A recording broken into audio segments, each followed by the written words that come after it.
Good evening and welcome to the School District of Osceola County's scheduled board meeting for Tuesday, July 28th, 2026. Thank you so much for being with us here tonight. I want to just make a comment for those of you watching from home. We are dealing with a new system, Diligent, for our board documents and navigating the online system. So there are some lag time issues that we've been experiencing the last couple board meetings. So if you're seeing the agenda at home and we're talking and the two things are not aligning, it's because of the lag time. The company is working through it, but I just wanted to note that. So just be patient with us on that. Tonight, our invocation will be delivered by Father Derek Saldana from St. Thomas Aquinas Church. Our Pledge of Allegiance will be led by Giselle Lee, our staff attorney. Our national anthem will be instrumental. Our mission statement will be read by Sarah Graber, our Chief Financial Officer, and our interpretation services will be provided by Fermily Milan from our ESOL Resource Department. If you would please stand now.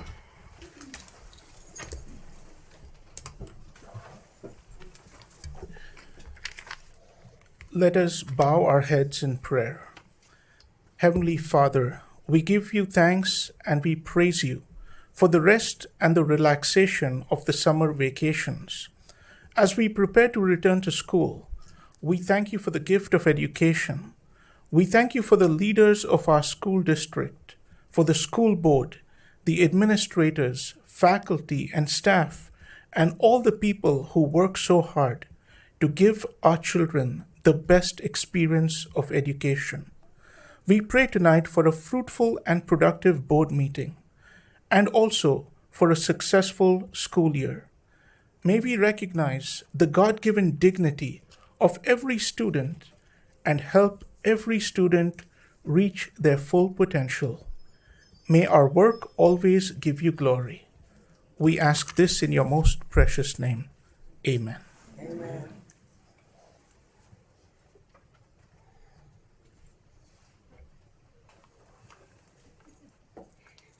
I pledge allegiance to the flag of the United States of America and to the republic for which it stands, one nation, under God, indivisible, with liberty and justice for all.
Good evening. My name is Femerly Millan Rivera, and I'm here to serve as an interpreter if needed. We will go ahead and start with our positive comments. Dr. Shanoff, would you like to kick us off? Sure. I will not be taking anybody else's thunder by talking about Florida Teacher of the Year, Kendall Brown, because I'm sure that none of you want to talk about Miss Brown's tremendous victory at the Florida Teacher of the Year ceremony. So I'll leave that to you. I won't take that away from you. Want to cover a couple things. First and foremost, I want to just because we haven't had the chance to talk about the performance, the data that demonstrates that our school district continues to make tremendous strides academically. Very proud of the results that came from the school grades and the performance of our students and the performance of our teachers. I think that there's a few things that really stand out for me that I want to highlight. Number one, I want to congratulate the performance of our schools that served as ESE hubs. We saw tremendous growth in our ESE subgroup over the course of the last year. Does that mean that we have, quote unquote, solved what we were trying to solve? I would say no. We have not ever arrived when it comes to student achievement. We continue to work on student achievement every single day, but the results are promising. I want to go ahead and single out a few schools for their Florida alternate assessment performance. I want to single out Kissimmee Middle and Harmony Middle, exceptional gains in all areas. Poinciana High School is the district's most improved Florida alternate assessment high school. Mill Creek Elementary moved to 100% proficiency in every tested component. Westside K-8 achieved 100% performance across all 2026 indicators, making it one of the district's strongest Florida alternate assessment performing schools. We had some tremendous growth in our performance in ELA. We had tremendous growth in our performance in third grade. We had tremendous gains in science, social studies, math. Our math learning gains remain flat. But when we look at our college and career acceleration, middle school acceleration, high school graduation, all trending very, very favorably. I do have one thing that I want to say that I think our district managed schools really deserve to hear in terms of support from my seat. When you look at our district schools, we scored 784 points, which is 65%, which among our district schools should have earned us an A. Collectively, our charters did not perform as well. Our charters represent 25% of the students in Osceola County. My message to our C-graded, D-graded, and F-graded charter schools is the same. Do better by our kids. Do better by our community. Everybody is working very hard to ensure that our school system is a point of pride for this community. It's very hard to pour in and see teachers and principals and assistant principals and paraprofessionals pour into this school district as much as they have, only to be denied by a tenth of a point. A tenth of a point. Because we have partners that are not performing where they need to be performing. They will be held accountable this year for their performance. In the same way that we hold our folks accountable. It was hard to swallow the pill of being 1/10 of a point away. But it's not about me. It's about the work that's being done in this community. So I feel it for the community. And I carry it as a chip on my shoulder for the upcoming year. Because I will fiercely defend the work that's being done in our schools by some tremendous professionals who continue to do great work. And I will continue to battle for them. So I say congratulations to our district for the achievement. I want to say congratulations to the charter schools that performed at a high level. You contributed to that. To those that need to improve, improve. Improve. It needs to get done. Our community is counting on us. And it's not about a grade. It's about making sure the kids have that potential and that availability to get ahead in life. Thanks for that moment. I do have one more recognition that I want to acknowledge. I received notification last week that the Florida Council on Economic Education recently honored outstanding educators from across Florida during its annual Economic and Financial Literacy Teacher Summit, recognizing teachers who have demonstrated excellence in economic and financial literacy education through the Regional Economic Educator and Leadership Awards, the REAL Awards. The REAL Awards celebrate educators who are helping students build critical skills in personal finance, economics, entrepreneurship, and the free enterprise system. Presented in partnership with FCE's affiliated Centers for Economic and Financial Education, this award recognizes teachers whose dedication and innovation are making a lasting impact in classrooms throughout Florida. The REAL Award recipients are empowering young people with the knowledge and confidence they need to make informed financial decisions and achieve future success. There were 11 statewide winners, and one of those 11 statewide Teacher REAL Award winners is at Harmony High School. Shannon Dennison. Shannon, come on up.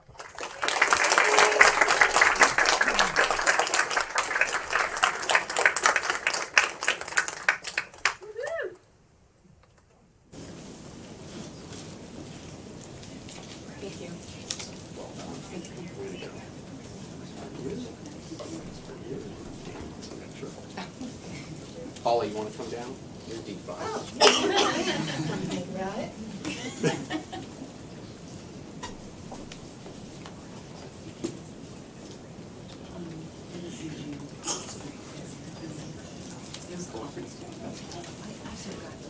Yeah.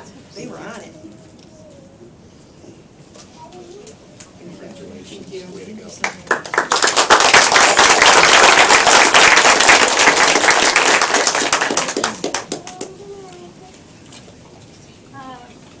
Ms. Garcia? Hello, everyone. Can you hear me? My name is Betsaida Garcia, and I represent District 2, where dreams come true. And you can ask Georgette that she's somewhere here, and that happening always in District 2. Before I begin, I have 2 recognitions, and they're here for Linda and Dorilyn. But I would like to take a moment to acknowledge and thank everyone who took the time to email me regarding our budget discussions. Please know that I have read your messages, I have heard your concerns, and I truly appreciate you taking the time to share your perspectives. Your dedication to our students, our schools, and our district does not go unnoticed. As we continue this important discussion, I will keep the needs of our employees and our students at the forefront of my decision making. I remain committed to working together with my fellow board members and district leadership to find solutions that best support our staff while continuing to provide the high quality education our students deserve. Thank you again for your dedication, your professionalism, and for making your voices heard. Your input is valued, and I appreciate your commitment to our district. Now, I would like to recognize Dorilyn and Linda. I'm going to read just a brief message for each, and then I'm going to call you so we can get a picture, and we're going to celebrate their retirement. So that's a good thing, positive thoughts. And I'm going to start with Miss Dorilyn. In 2001, she and her family moved to Florida, beginning a journey that became a beautiful career in education. From Poinciana High School to Parkway Middle, and later educational choices and innovation, she has served our community with dedication, strength, and heart. Throughout her career, she has worked with multiple leaders, embracing every challenge with resilience, dedication, and heart. She has remained deeply committed to helping others, always going to the extra mile. And if you call her while she was working there, it was just a delight just to hear her like, okay, let me see how I can help you, and looking for ways to help. I have known her personally for more than 20 years. And I have seen her heart, her passion, her compassion, and her incredible patience with people. Very patient. She doesn't just do her job, she does it with love. And this is why she excels in everything she does.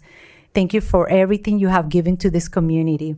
And now, Linda, today we honor an exceptional educator and school counselors. Woohoo! Where are the counselors here?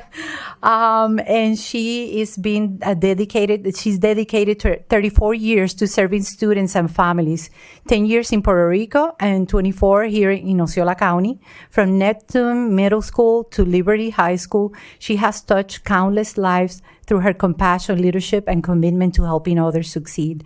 As she begins her new chapter as a grandmother, wife, and community servant, she leaves behind a legacy of mentorship, kindness, and excellence. As she beautifully says, an educator never truly retires. The impact of a great teacher lasts a lifetime.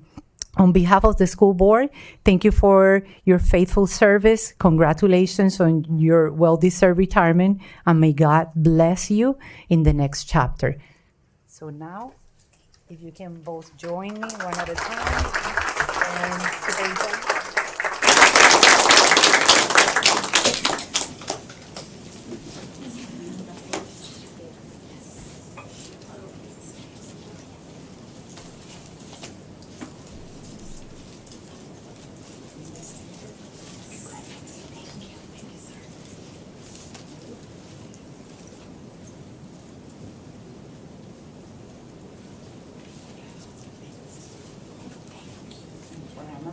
for your retirement. This one perfect.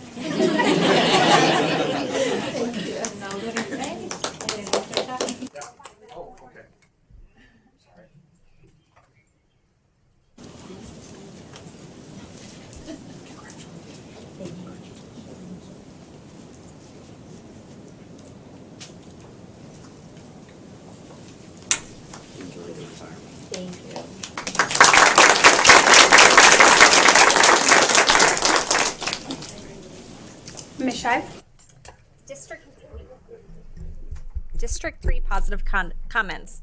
I was honored to attend the Florida Teacher of the Year Gala, where Ms. Brown was named the 2027 Teacher of the Year for the state as a whole. Congratulations to Ms. Brown on this remarkable achievement.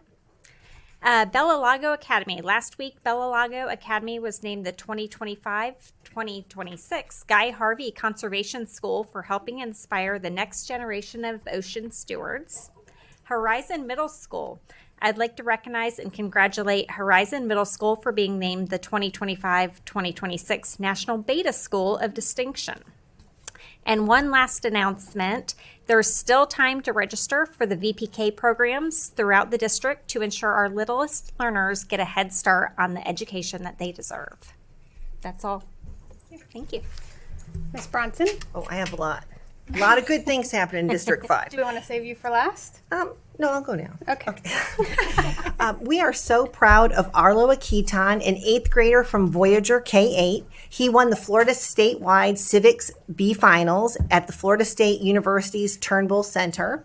He earned a top spot at the National Civics B Championship in Washington, D.C. He secured this first place in the state finals by first winning the Osceola County School District Civics B, which included an essay, panel interview, and multiple choice exam. And then he went on to represent our district at the state competition. The Florida Statewide Civics B brings together middle schoolers from across the state who advance through local Civics B competitions.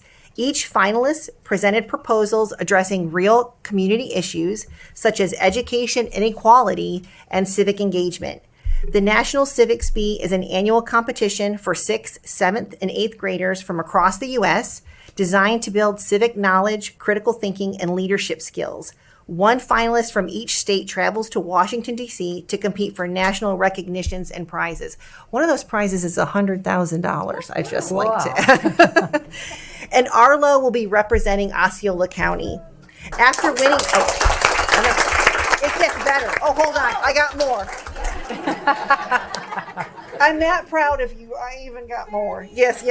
After winning the state title, Arlo Akitan hopes to use his platform to raise awareness and make a huge difference through the nonprofit Vision Heritage, and it focuses on ending human trafficking. This competition prepares students for any career path. It's teaching skills like collaboration, problem solving, and civic engagement that are essential in any profession. And Arlo, your journey from district to state to the national stage is a testament to the impact of civic education and the potential of young leaders to shape their communities. And I'm so proud of you. Awesome.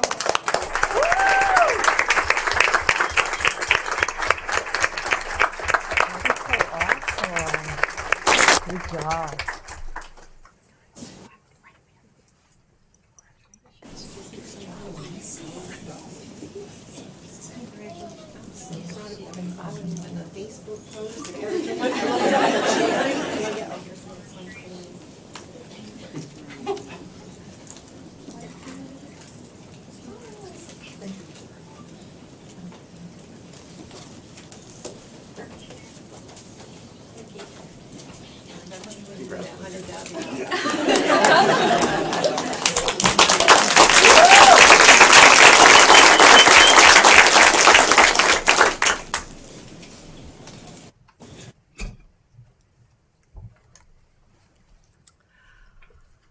Next, I want to recognize Miss Ashley Thomas of Hickory Tree Elementary School,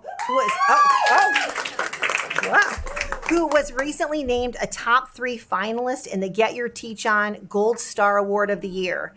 An incredible honor and a testament to her dedication to her students, to colleagues, and the school community. She was selected from more than 500 teacher nominations from across the United States. Ms. Thomas earned an outstanding 2nd place finish. I was so proud I was in the audience, representing not only Hickory Tree Elementary, but the Osceola County School District with excellence and pride. The Get Your Teach On Gold Star Teacher of the Year Award recognizes educators who consistently go above and beyond in the classroom in their community. These are teachers who arrive early, stay late, reteach when necessary, build meaningful relationships with students, create learning environments where all children succeed. This award celebrates educators who their impact extends beyond academic achievement to strengthening school culture and inspiring others in the profession. Ms. Thomas has demonstrated this leadership with generosity that makes her such a deserving honoree. She invited her entire school, Hickory Tree Elementary family, including teachers, administrators, and even myself, to attend the Get Your Teach On National Conference in Orlando. And this was 4 days of professional development that ran from 8 in the morning to 8 at night. And each day was filled with research-backed and evidence-based workshops, model lessons, digital resources, and hands-on make and take experiences designed to improve educators with practical strategies they could immediately implement in their classrooms. This is a $600 cost per participant, and the conference represented a tremendous investment in professional learning. She got all of this for us for free, the $600. It's $600 per person, and she invited all of us at no cost. This was no cost to ourselves or the district.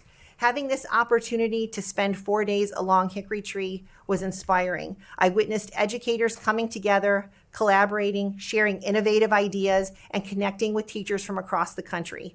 More importantly, I saw a school community that continually builds up one another in pursuit of student success. The energy, passion, and dedication of the Hickory Tree teachers was evident throughout the entire conference. And while Ms. Thomas's national recognition is an extraordinary accomplishment, what stood out most to me was her commitment to bring others along for the journey. Rather than celebrating her success alone, she used her platform to create opportunities for colleagues to learn, grow, and be inspired. And that spirit of collaboration and service is what truly defines her as an exceptional education and leadership. But congratulations to you.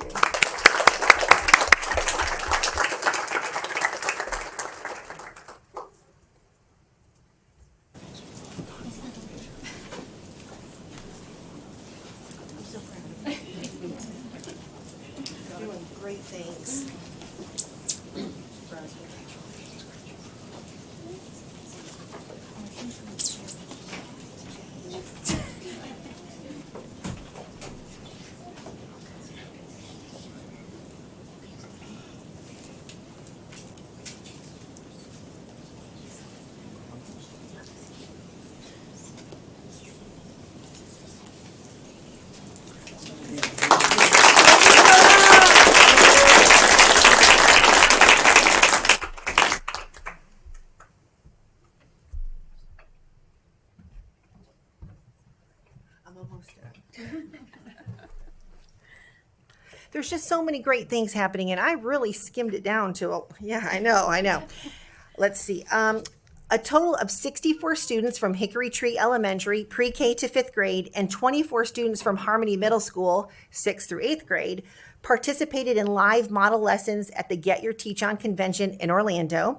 These students generously gave up 4 days of their summer vacation to be part of this unique learning experience. And during this event, our students got to travel on a fancy charter bus and enjoyed a backstage lounge filled with snacks, drinks, meals, and then they had their own little hotel staff. And most importantly, they got to play a pivotal role in helping educators from across the country experience what high quality instruction looks like in action. These live model lessons were brought to the stage for thousands of attendees to have a firsthand experience. Nearly 6,000 educators had registered for this event, where they observed complete lessons taught by Get Your Teach On educators with real students, our students. These lessons featured real-time modeling of instructional practices, including pacing, feedback, student achievement, and movement, followed by a debrief with sessions and question and answer opportunities. And the impact our students made was extraordinary. I cannot begin to express the positive and heartfelt feedback I received from educators from across the country. Many personally came up to thank me and shared that they felt more confident returning back to their classroom because they had not only learned new instructional strategies, but had also saw these lessons modeled in real time. They felt inspired and equipped with practical ideas they could immediately implement into their own students in their classrooms. I was just very impressed by what the students. We had brought students that had every ability level, not just the best and the brightest. We brought everybody. And I think that I got a lot of feedback from that from the teachers too. Our students demonstrated incredible courage, confidence, and leadership throughout the event. They shared their thoughts, learnings, and writing in front of thousands of educators on a huge TV set with cameras, multiple jumbo screens, and they participated in small group and whole group lessons from across multiple subject areas, showcasing what real student engagement and learning can look like when effective instruction and practice is in place. And one of the most memorable parts of this experience was watching how the educators responded to our students outside of the lessons. As they walked across the hallways and into the stage, teachers would stop them, take pictures with them, thank them for their participation, and offered countless high fives and words of encouragement. And our students quickly became the stars of the conference, where a few of them informed to me that this is what it's like to be a famous pop star. Yes. But I would like to thank Miss Miller, who's here right now, and then Mr. Dunham. He was, is he here? Oh, there you are. You're not wearing an orange shirt. I'm used to the orange shirt. Yeah, but I have certificates for all your kiddos, and I just want to thank you for doing such a great job. And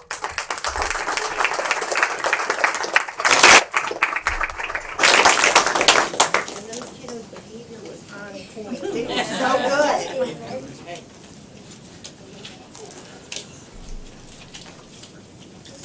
Your kid, so good. And they talked until they got on stage, and then they went silent. You want to get in the middle? Sure. Just a little bit.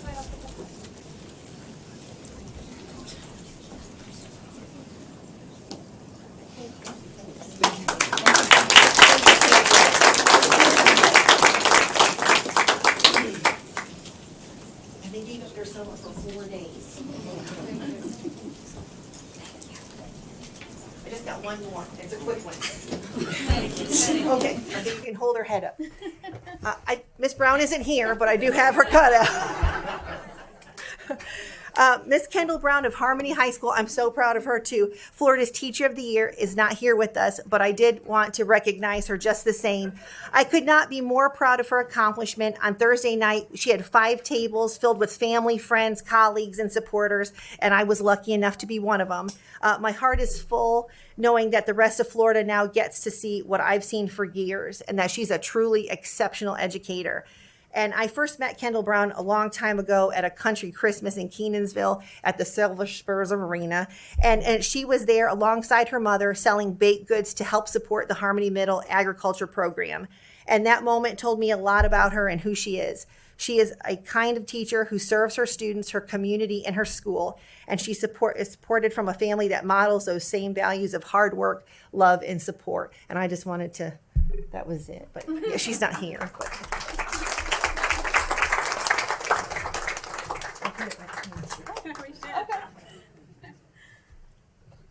I'm done. Ms. Castillo. Thank you. I don't have that many, but one day I'm going to be like you. No, there's a lot going on in District 1. Don't worry about it. I'm going to be like you one day, though. I have 3 months. So I just want to first reinforce all of the great things that my colleagues have said. So, of course, congratulations to Ms. Brown. Amazing, and an honor for us to even be in her presence. I got a chance to meet her today. Well, not meet her, like talk to her this morning. And she's so great and such a joyful, beautiful young lady. And we are so proud of her accomplishments. So once again, congratulations. I also want to reinforce what Dr. Chainoff said. Dr. Chainoff, I want to thank you for your comment about our school district. You all have worked very hard and you deserve to be acknowledged. And I know that for some people, acknowledging that we're an A district is like, it's fine, it's just a grade. It is not just a grade. It is a lot of hard work. And when I look back at the last 7 years that I've been here, I was told many times, don't even worry about it. We're never going to get there. We can't. And I refused to believe that. I knew that having the right people in place who were champions for our students and champions for our teachers and for our families was going to get us there. And we did get there. So I want you to know that we are so proud of the work that you have done. And I'm also very proud of you, Dr. Chainoff. I know that took guts, and thank you for acknowledging the work that's been done. So thank you for all of you. You deserve it. Yes. Round of applause. And speaking of amazing teachers, I got a chance to hang out today with our new teachers, our new colleagues that are coming in a couple of weeks. And that's where I met Ms. Brown, and my colleagues were there as well today. Just really grateful to have been able to be part of that experience and just to say hi, pop in and see how everyone's doing. I appreciate all of the work that goes into having a great orientation. I talk a lot about being in talent management in the other role that I play in my other life. And it is so important to have a strong, strategic, well-done orientation to welcome our new colleagues. And that is an example of how you do it so that everybody is ready on day one. And yeah, so just wanted to go ahead and extend my appreciation.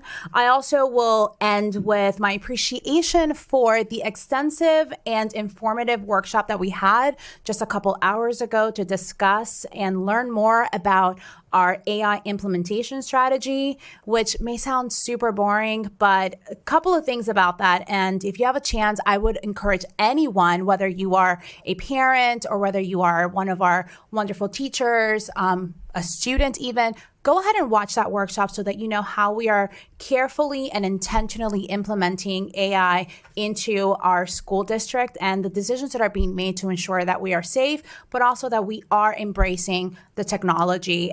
So Peter Thorne, thank you so much for that, and for your thoughtful strategy for implementation. I think it is so important that we take these subjects head on, but most importantly, that we have an open conversation about what is best for our district.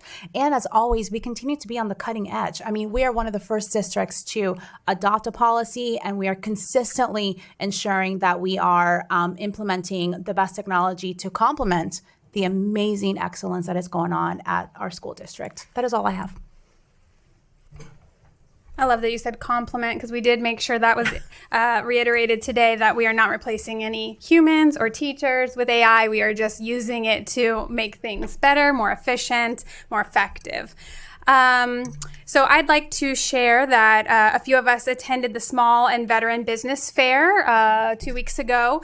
That was put on by Procurement, specifically Katrina Ponzini. It's a great fair that we host every year, and I heard from many, many, many vendors that were there that it was even better than the Orange County Public School District Fair. So we have a lot to offer.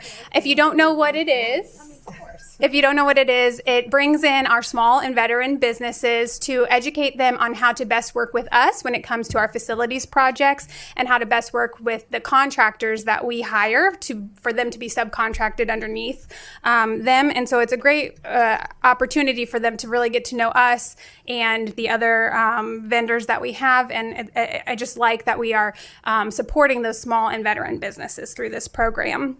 So congratulations to Katrina and her team for such a successful event. I also want to recognize some retirees, and I want to apologize to them if you're watching or if someone tells you to watch that I didn't do the fun awards that Miss Garcia did, but so there were 3 retirees that I noticed on this month's packet that were from Pleasant Hill Elementary, where I taught when I was a teacher. So I want to recognize Carol Hamilton. She was a teacher at Pleasant Hill while I was there, but she was also a teacher at Mill Creek Elementary when I was a student at Mill Creek Elementary. So she definitely has been with our district for 30 plus years. So I wish her well and hope she has a great retirement. In addition to that, Sherry McCauley and Robin Tomko, again, 2 people that have been with the district for a long time, and at Pleasant Hill, I think, for a very long time. I don't know how the front office is going to run after this retirement, because both of those ladies are the forward-facing people that guests see when they come to Pleasant Hill Elementary. So to all 3 of them, I wish you well on your retirement. I know you have earned it. In addition to that, I want to highlight Heather Veralt, the media specialist at Canoe Creek K-8. She invited me out to her family book club 2 weeks ago. I unfortunately missed it because it was put on my calendar on the wrong day, but I did show up. I had read the book Growing Home was what the families were reading, a very sweet little book that teaches a lot of lessons to the kids in it. And at her family book club, they did activities, they talked about the book, they created little plants, because it had to do with a plant as one of the characters in the book, and it was a huge turnout. So if you check their social media for Canoe Creek K-8's Media Center, amazing. So I told her I can't wait to come to the next family book club on the right day. I'd like to also highlight some donations that you'll see being approved in tonight's agenda. Walt Disney World has some big donations, $45,000 going towards our arts programming, specifically for our Orlando Philharmonic Young People's Concert this fall. This money came from Disney, and Dr. Shanoff was the one who decided to put it towards our arts programs because of what Disney does and how it aligns with arts education. So big thank you to Walt Disney World for that, because the Orlando Philharmonic Young People's Concert is a truly phenomenal experience for kids. So I'm glad that we can continue to do that with this money. They also donated $5,000 to our culinary competition. I don't know if it was this past year's or if it's going towards this next year's, but the culinary competition is also a phenomenal program. So thank you to Walt Disney for that. And then I also want to say thank you to Addition Financial. They provided $5,000 for our transportation department's Welcome Back. All great partners with us. We have so many great partners, but those were the ones that stuck out to me when I was reading through things. And then finally, I want to just mention one other thing that is in our agenda. I didn't want to pull it because it's just for some positive comment on it, but if you look at our consent agenda, items 7E and F, those are 2 CTE industry programs that actually generate money back for us when the students earn these industry certifications. I didn't know that we got money back for these programs to help with our CTE programs to continue, but I really loved seeing that, because we approve a lot of things where we are spending money on programs or items, and seeing something where we are getting money back for our students and for our programs is really exciting to see. So just great work being done in our CTE programs. With that, I think we are done with our positive comments. We had a lot tonight, and we are on to our administrative actions, and Dr. Shanoff will lead that. Thank you. So our first administrative approval tonight will be for John Jarrell Jones to be named the new principal at Tohopa-Caliga High School. John Jarrell Jones has held the following positions: teacher for Volusia County Public Schools, administrative dean, district resource teacher, and senior assistant principal for Orange County Public Schools and principal in Orange County Public Schools. He earned a bachelor's degree in English from Bethune-Cookman University, a master's degree in reading education from Nova Southeastern University, and a master's degree in educational leadership from Stetson University. Oh, I'd like to make a motion. Oh, second. Second by Ms. Garcia. All those in favor? Aye. Any opposed? Motion passes. Congratulations, Principal. Welcome to Osceola County. Good evening, Superintendent Shanoff, the Osceola School Board, and the Osceola community. Thank you for trusting me to lead such a dynamic institution as Toho. I'm excited about the opportunity to serve in the capacity of principal and continue the great academic achievements and positive impact that was left by my previous predecessor, Mr. R. Scott. I do not take this appointment lightly. I am willing and committed to giving it 100%, and I look forward to even greater accomplishments in the future. Special thanks to all of my educational mentors who have taught me what true leadership looks like in the midst of triumph and adversity.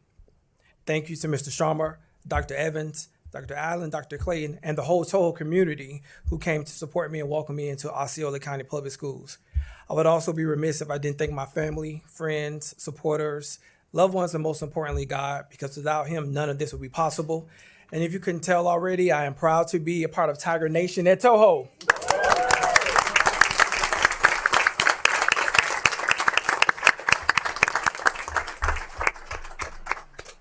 Our next appointment is Shelley Briggs to be the new assistant principal at Celebration High School.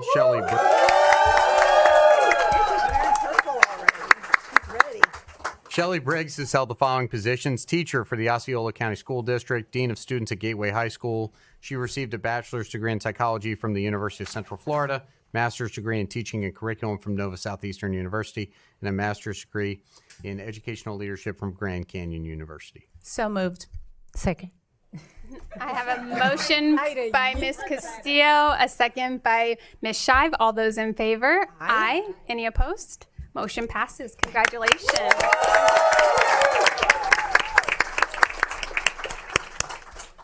Good evening, everyone. First and foremost, I give honor and thanks to God, whose grace has carried me every step of this journey.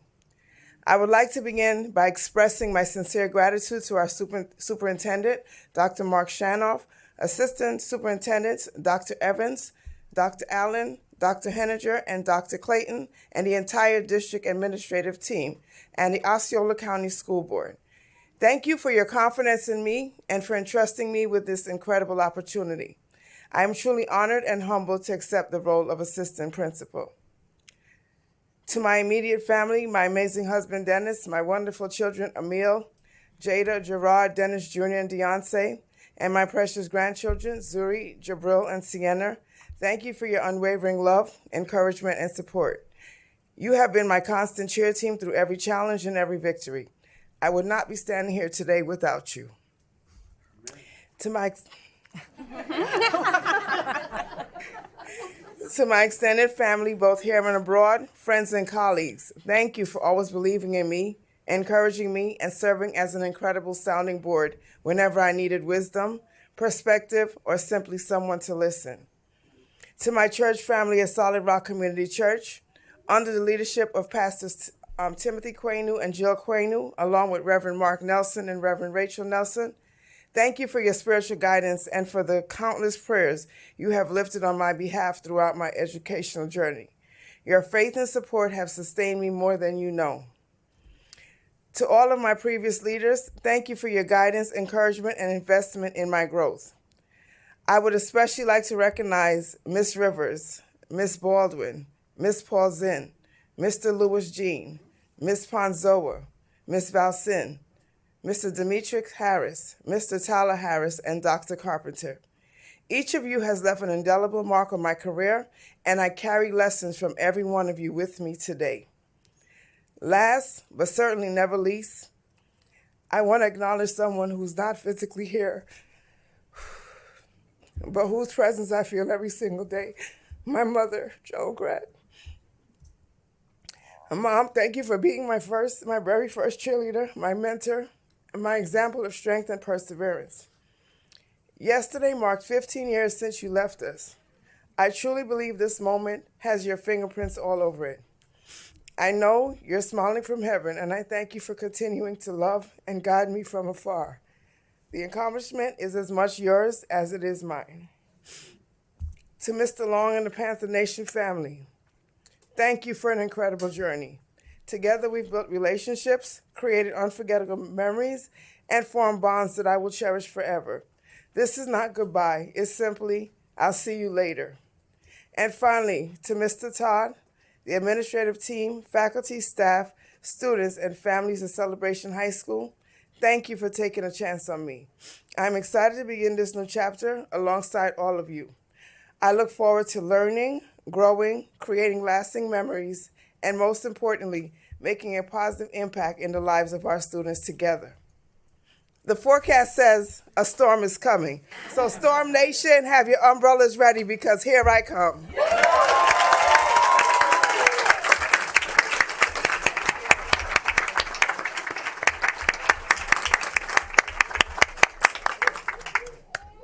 Our next appointment is Corey Pupa to be the new assistant principal at Gateway High School. Corey Pupa has held the following positions: teacher at Martinez Middle in Hillsborough County, contract trainer and developer for Hillsborough County Public Schools, lead magnet teacher at Williams Middle Magnet, teacher at Tab Middle School, district PLC leader and teacher at Virtual High School in York County School Division, Virginia, and educational specialist for social studies and advanced academics for the Osceola County School District. He received a bachelor's degree in secondary social science education from the University of South Florida and a master's degree in educational leadership from Florida Gulf Coast University. Wow.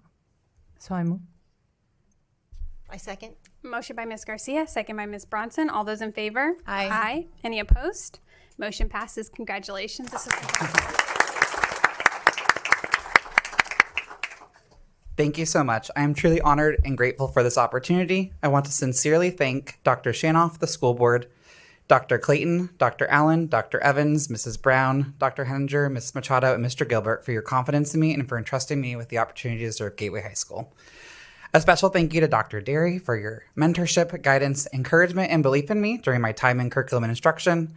I also want to recognize some of my previous leaders, Dr. Davis, Dr. Ford, Mrs. Blackwood Green, Mr. Johnson, and Mr. Choate, whose leadership, support, and investment have helped shape the leader I am today. To my family, especially my fiancée Cassidy, thank you for your love, encouragement, and support throughout this journey. Finally, to my Panther family, I'm incredibly excited to join the Gateway High School community.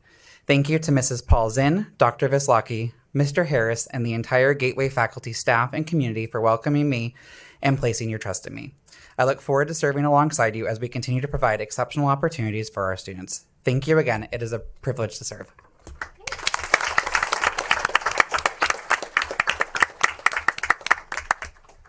The following two appointments are not present tonight, but we still require board action.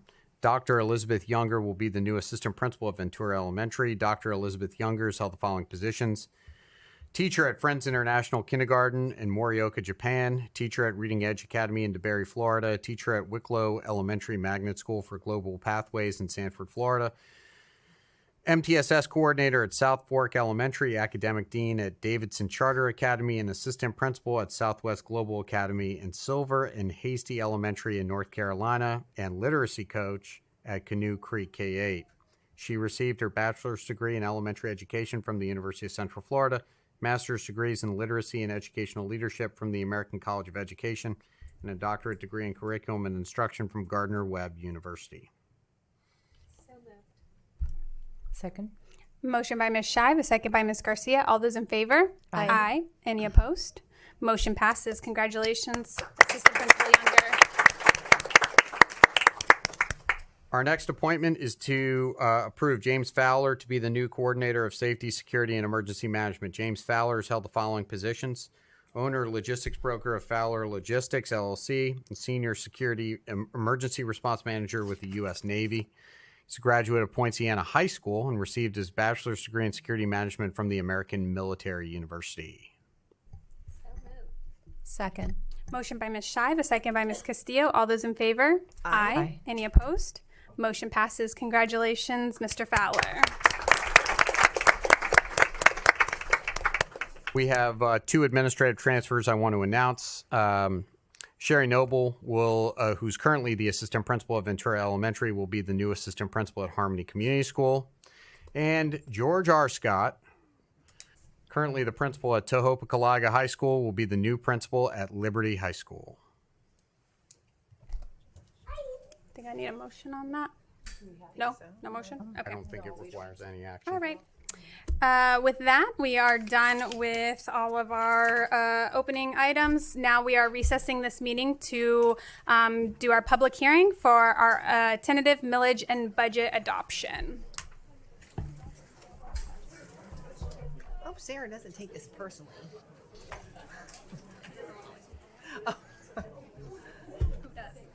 No.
Okay. Dave.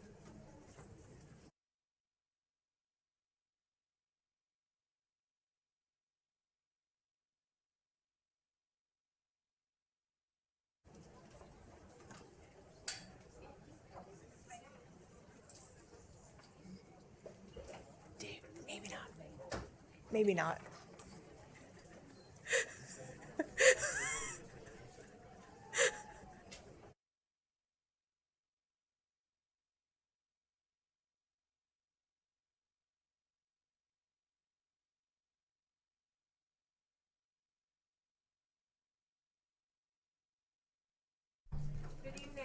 The board. This is the first public hearing on the proposed millage rates and tentative budget for fiscal year 26-27. Tonight's public hearing on the tentative budget will include remarks regarding the proposed millage and budget. There will then be an opportunity for public and board member comment. We'll request that you adopt a resolution setting the proposed total millage levy to support the 26-27 tentative budget, and that you adopt a resolution approving the 26-27 tentative budget as presented.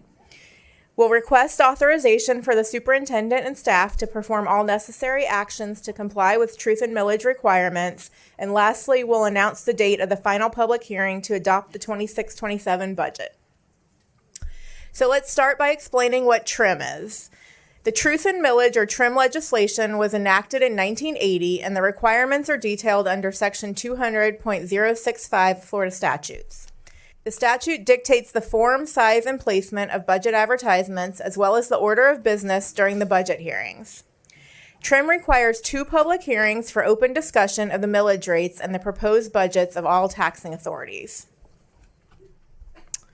So what is a mill? A mill is a property tax levy of $1 per $1,000 of taxable property value. The Florida Education Finance Program, or FEFP, is the mechanism by which state and local funds are allocated to Florida school districts. The Florida legislature sets the required local effort millage and the prior period funding adjustment millage rates that must be levied by the school board. The school board must levy the required local effort millage and prior period funding adjustment millage in order to receive any state funding under the Florida Education Finance Program. The total proposed millage related to school funding for the 26-27 school year is 5.277 mills. This millage will generate revenue for the general operating and capital outlay funds. As previously mentioned, the millage rates are determined by the Florida legislature, and this is the maximum millage that the school board is allowed to levy without a specific voter-approved referendum. The district must levy the required local effort and the prior period funding adjustment to receive approximately $433.1 million in state FEFP funding. In addition, we must levy the full basic discretionary millage to receive $30.3 million in compression funding from the state. The proposed total millage rate related to school funding of 5.277 mils represents a decrease of 0.029 mils when compared to the 25-26 rate. As required by TRIM, we must compare the proposed millage rate to the rollback rate. The rollback rate is the millage rate that would generate the same amount of revenue as last year if applied to the current year's adjusted taxable value. Under TRIM, the rollback rate is the basis for determining if tax rates have increased or decreased. So this slide compares the proposed millage rates to the rollback rates. The current state law required local effort rollback rate is 3.0262 mils. The current proposed RLE millage rate for the 26-27 year is 3.0290 mils. The proposed rate is 0.09% more than the rollback rate. The rollback rate for the total millage is 5.2509 mils. The proposed total millage rate is 5.2770 mils. The proposed total rate is 0.50% greater than the rollback rate. So based on this information, we advertised a notice of tax increase on Sunday, July 26th. The Osceola County tax levy will increase by $12.4 million for school-related taxes in the 26-27 year as compared to the prior year. While the millage rate decreased, the tax roll is up 4.3% over the prior year, which is generating the net increase. So how are property taxes calculated? The taxable value of a homeowner's property equals the assessed value as determined by the Osceola County Property Appraiser's Office minus the $25,000 homestead exemption where applicable. The homestead exemption is an amount that's exempt from ad valorem taxes. The amount is established by law for properties used as the owner's primary residence and is normally $25,000. The portion of property tax related to school funding equals the taxable value divided by 1,000 times the school district millage rate. So in this example, a homeowner with an assessed value of $225,000 with the homestead exemption will pay $1,055.40 of school-related ad valorem property tax to Osceola County. So how will this impact the taxpayers in our county? This slide illustrates the changes in school-related property taxes for an Osceola County homeowner over the last several years. In this example, a home valued at $200,000 in 2022 would have generated roughly $965.30 in school-related property tax. If the owner qualified for Save Our Homes, in 2026, the assessed value of that same home would be $224,228. Based on that valuation, the school-related property tax would be $1,051.34. This is an increase of $25.53 from the 2025 tax year and a 4-year cumulative increase of $86.04. So now we're going to change focus from taxes to the budget that you'll be adopting tonight. The key items in the budget have been shared with you in previous workshops and presentations. The budget that was presented to you on June 23rd has now been adjusted to incorporate the second FEFP calculation and the final certification of the tax roll. Other changes and adjustments have been made to fund balances as we continue to close out the 25-26 fiscal year. Based on current FTE projections, FEFP and local tax revenues for the 26-27 budget are $24.4 million greater than the prior year. Funding per student will increase by $146 or 1.66% over the prior year. So this slide shows our long-range forecast for the general fund. As planned, we project to close the 25-26 school year with a deficit in the general fund, which will further decrease fund balance going into the 26-27 year. The budget for 26-27 as presented reflects an additional deficit, resulting in a continued unassigned fund balance below the 6% board threshold. Necessary adjustments have been made to this forecast in the out years to realign our spending levels and ensure compliance with the unassigned 6% board policy reserve. Careful monitoring of budgetary resources will always continue to remain a top priority to ensure sustainability through any additional funding shortfalls. So this slide is the district's total budget in summary form. The general fund is the main fund from which most operating expenditures are paid. In addition, tonight you'll approve budgets for the debt service fund, which is used to pay for the outstanding bonds of the district, the capital projects fund, which accounts for major construction and renovation projects, the special revenue fund, which consists of food service and federal grants, and the internal service fund, which accounts for the district's health insurance, property casualty, and workers' compensation programs. The total tentative budget is $1,903,679,427. This slide represents the annual budget at the level of detail that you'll be adopting tonight. This is the same level of detail at which you'll approve budget amendments throughout the year. And at this point, I'd like to turn it over to Dr. Shanoff for any comments that he'd like to share. Madam Chair, is that permissible? Thank you. Thank you, Ms. Graber, Mr. Gonzalez, the entire business and finance team for your diligence. This has been a very challenging budget year. It's been a very challenging budget 3 years. Over the past 2 years, we've had to find $60 million plus in cost savings while receiving a very modest increase from the state, but significantly short of inflation rates. You've seen those. They were presented on previous slides. Critics like to tell us that if school districts operate more like businesses, we would be in better shape.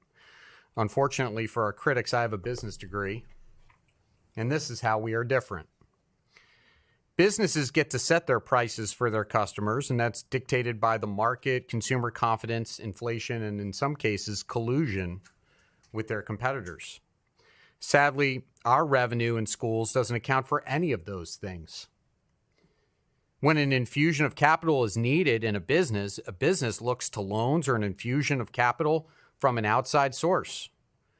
We opt for sales tax and millage. It's our job to operate within our means, and we have had to for many years.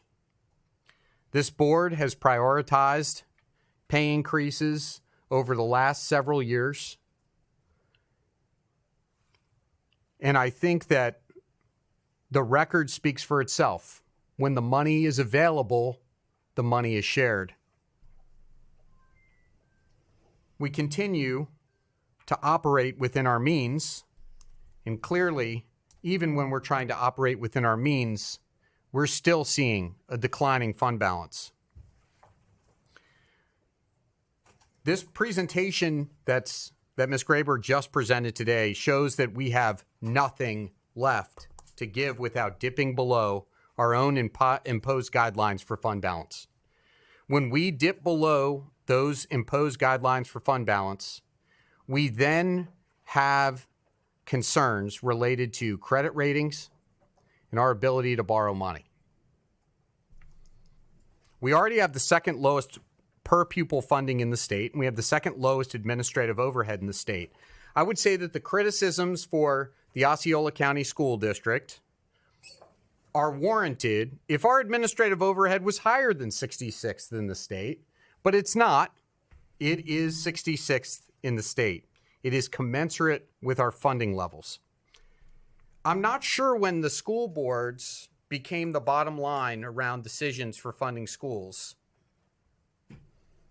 that are not ours to make. Yet here we are. Holding schools harmless from the property tax amendment won't move the needle the way it needs to for employee compensation, especially as we see other costs increase, like healthcare. That's why you see the intersection of operational millage come about. The things that our community prioritize in education require their attention. Paying our teachers and staff a better wage, securing our schools, and preserving the arts and athletics. We cannot do those things with the way that we are funded. If you're not paying attention to what's occurring at the federal level, you need to. If you don't know what's happening in terms of cuts to E-rate, be ready. E-rate manages all of the internet service provider service and all of the routers, switches, everything that goes into the technology infrastructure in our school district. We have committed $12 million to Category B E-rate funding over the next 4 years, yet the FCC is looking to abolish the E-rate program. Where is that money going to come from? That then becomes the school district's responsibility to find an additional $12 million just to make sure that we have internet. Titles 1, 2, 3, and 4. We need additional revenue. Take a look at the federal budgets around Title 1, Title 2, Title 3, and Title 4. Let me ask you, do you want to get on an airplane piloted by a pilot that hasn't been trained recently? Probably not. Title II pays for all of our professional development. Look at the House budget. Look at the president's budget. Zeroed out. Title I. Take a look at the House budget. Significant loss. Over $1 billion. Title III. Second language learners. Zeroed out.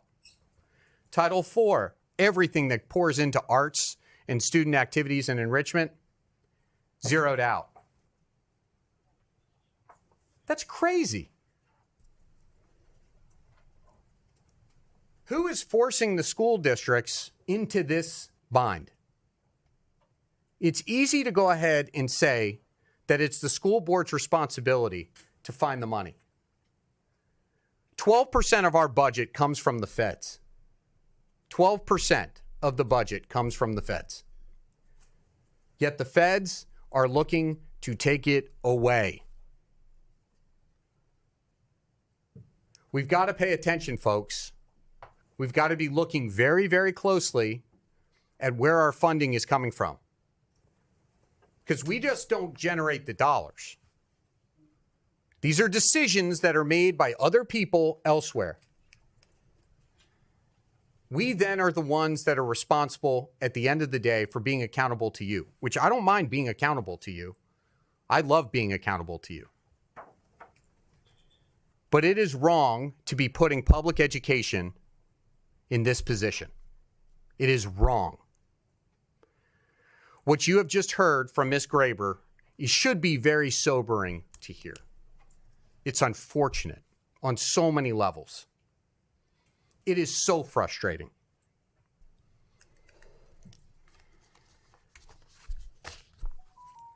I know that it may appear to some that we may not care. This is all I do. 24/7, 365. This is all I do.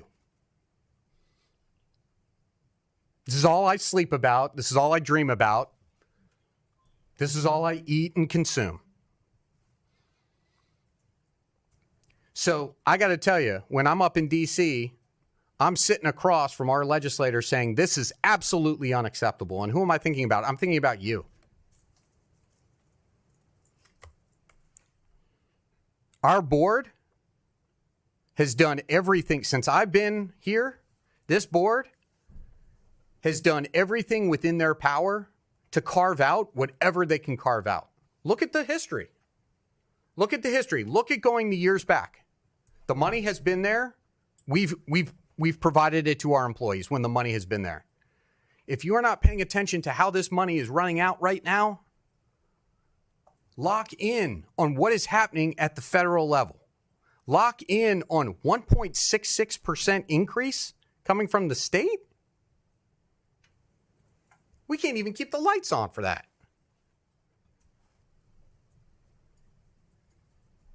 I know that we're going to hear from you tonight, and you deserve to have your voices heard. And I will listen attentively, and I know we all will. But understand that this is a much bigger discussion.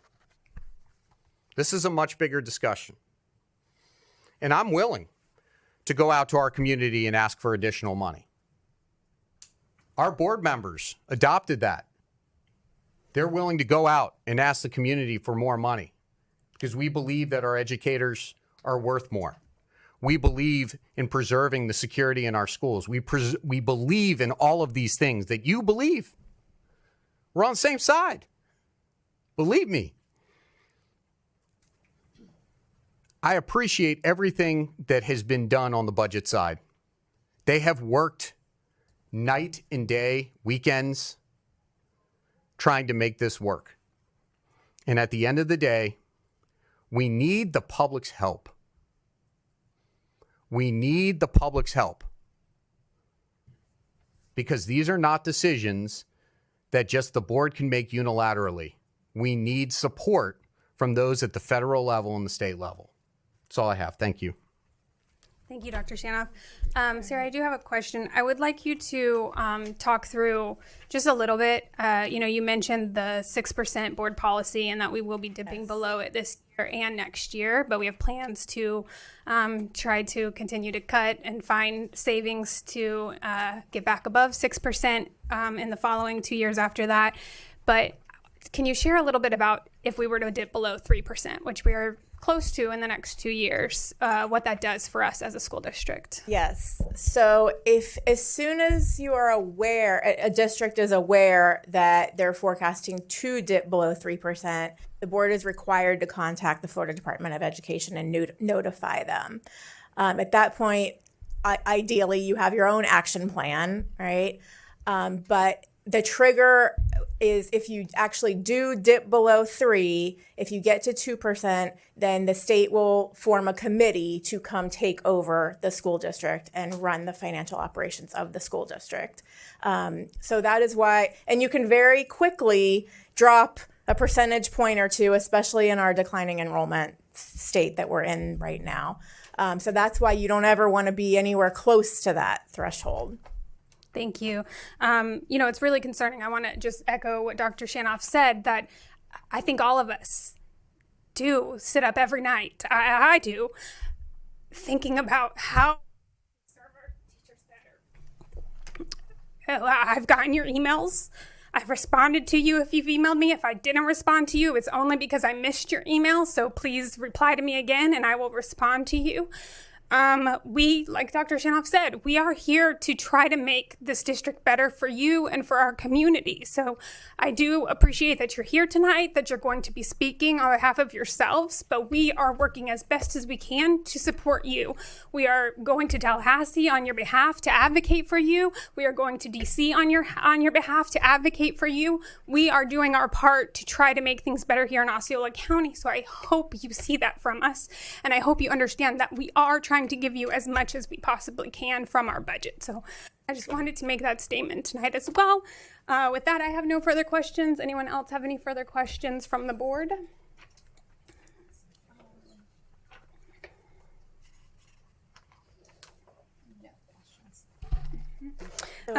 We are open for public comment. I just want to make sure that I don't see any public comments in here that specifically state for the budget hearing. And Sarah, those that are here, Ms. Corrin, those that are here for to discuss comments on salary or bargaining, that would happen during our regular public comment, correct? Yes, that would happen during regular public comment. Okay. Unless they have something directly specific to this agenda. Yep. So I just want to make sure that if there's anyone that I missed when I looked through them to see if there was any public comment specifically for this, please make yourself known so that I don't miss you, but you will be heard during our regular public comment. Okay, with that, we are closed for public comment. And do we need to? I need to read the resolutions and then into the record, and then you all can take your votes. So first one is we recommend that the board adopt resolution 27-001, setting the required local effort, prior period funding adjustment, discretionary operating, and capital outlay millage rates for the 26-27 year as follows. The required local effort at 3.018 mils, prior period funding adjustment at 0.011 mils, discretionary operating at 0.748 mils, capital outlay at 1.5 mils for a total of 5.277 mils. This total millage rate to be levied exceeds the rollback rate by 0.50%. And Chair, this does require a roll call vote. Ms. Bissett, sorry. What? I'm sorry. Do you want? Yes. Join Miss Miss Al to call each? She calls it. Okay. Ms. Besaida Garcia, You'd vote yes or no at this point. Ms. Jolene Shive, Yes. Ms. Heather Cahoon, Yes. Ms. Paula Bronson, Yes. and Ms. Terry Castillo. Yes.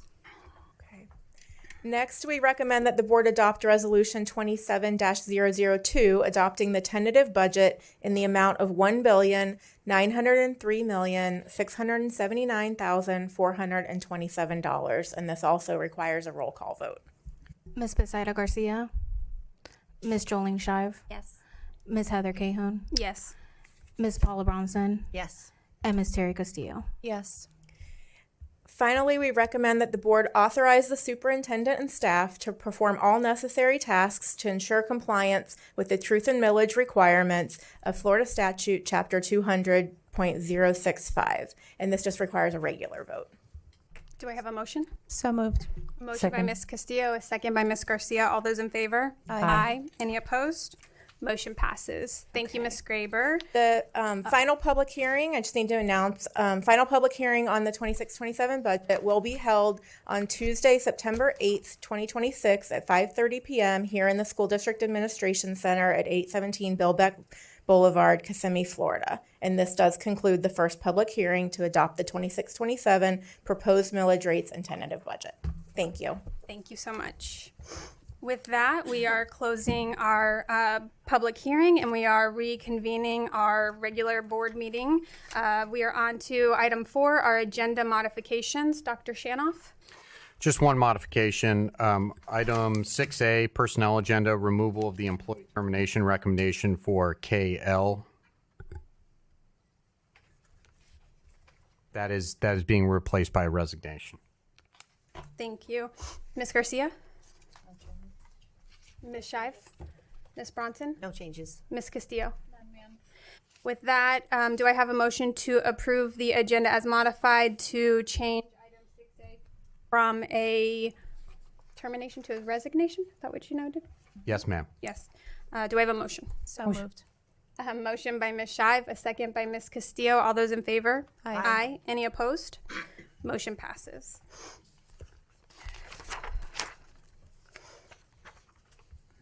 With that, we are on to item 14A. A motion to approve. Second. I have a motion by Ms. Castillo, a second by Ms. Garcia. All those in favor? Aye. Any opposed? Motion passes. And we are on to our public comment. So with that, we are starting. I just want to please state your name for the record. And remember, you have 3 minutes if you have not been here before. I know sometimes there are new speakers, so you have 3 minutes to speak. And again, this is a time for your public comment. So this is a time for you to share your concerns or your positive things sometimes with us. And it's not a two-way discussion, so we will not be responding to you, but you can always email us or reach out to us if you would like to have a conversation with us. And with that, we have Miss Jessica Paul.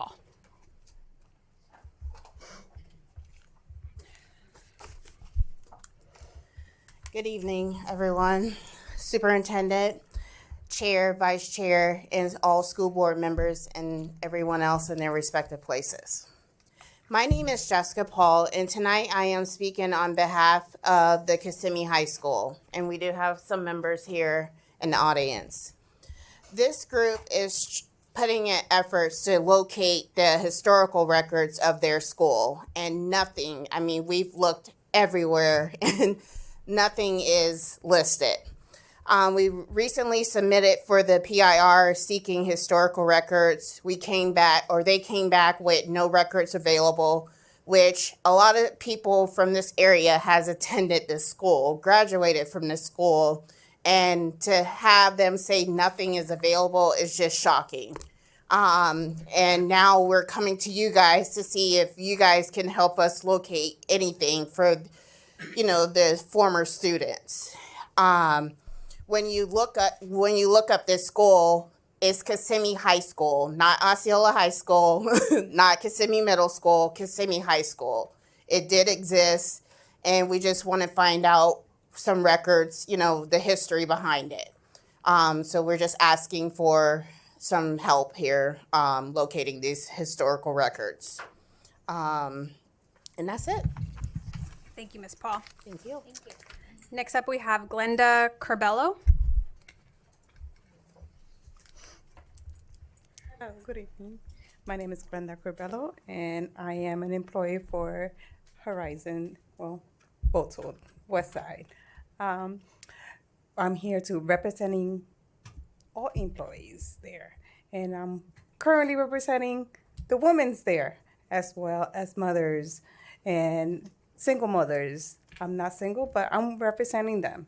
Why? Because there's a lot of them out there. There's a lot of them working double jobs, second jobs, midnight jobs, and we're here, struggling.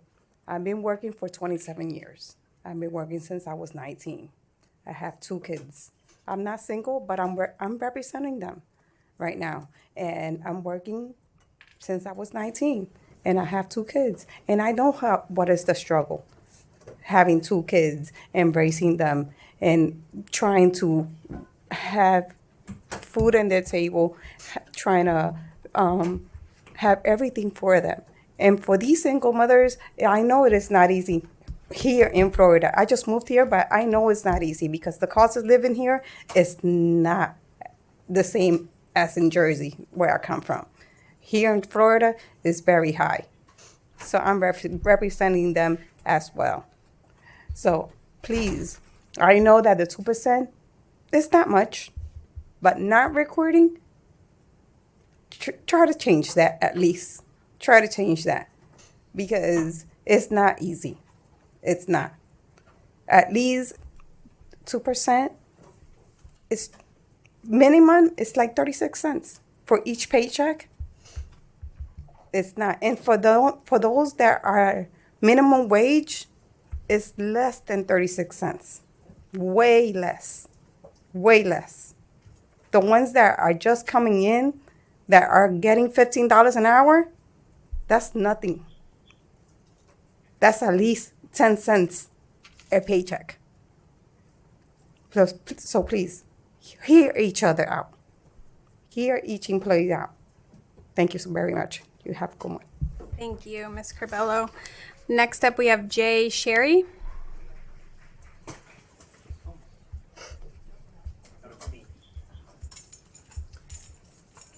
Thank you, Madam Chair, Vice Chair, other members of the board, other representatives of the school district. Jay Sherry, 3090 Comanche Road, St. Cloud.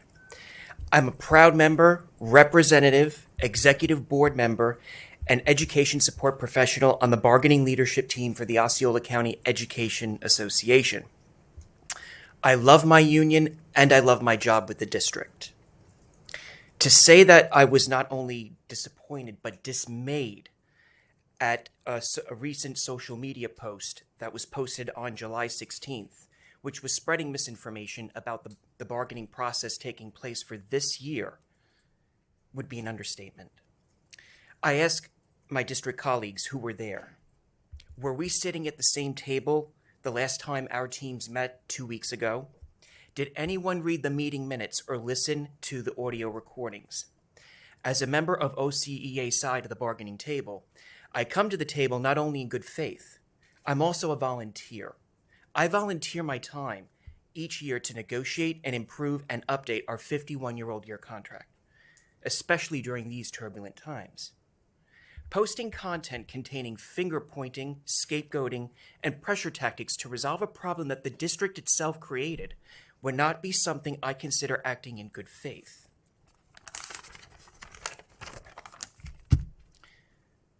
Did someone not consider that people could be targeted by such a post?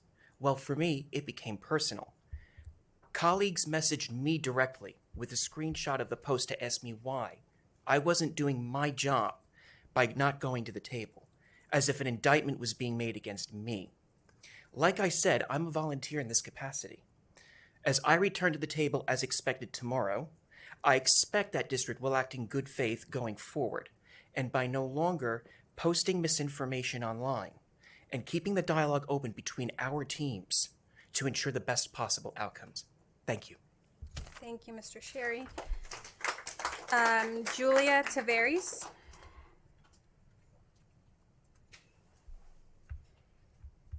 Yes, I wanted to give my time to Zinelli. Okay.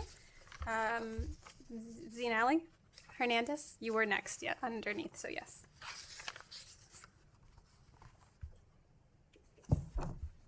Good evening.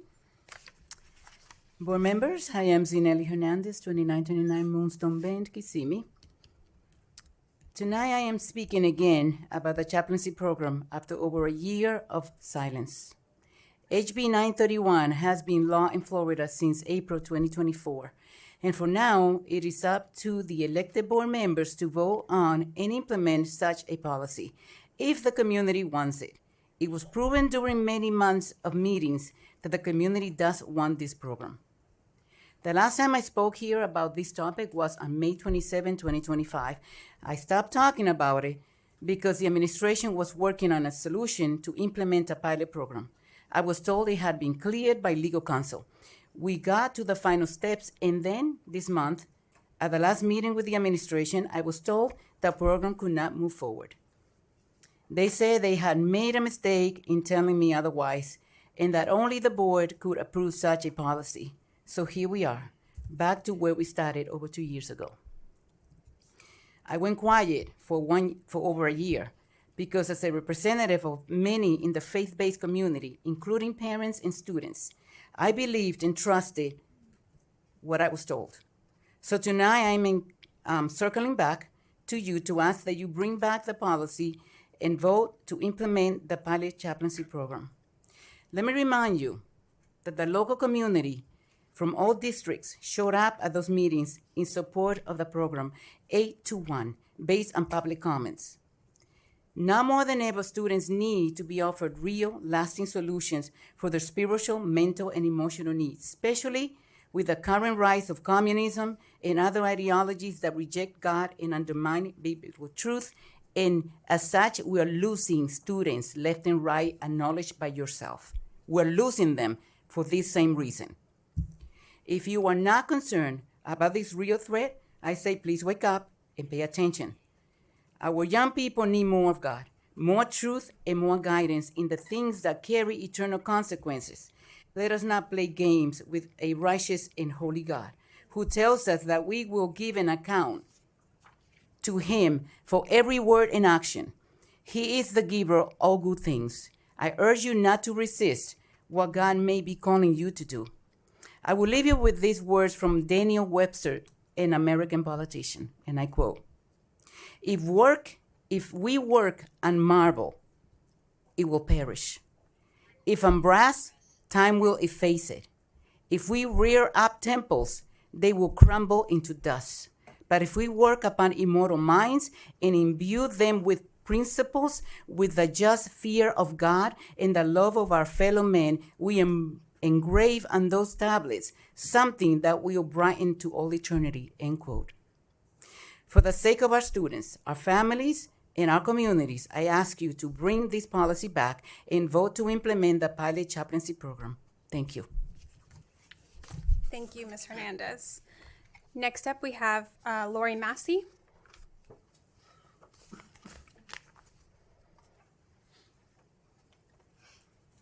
Mr. Noble, I thought I was going to have to ask for a work order on the air here, but it's better. It's better.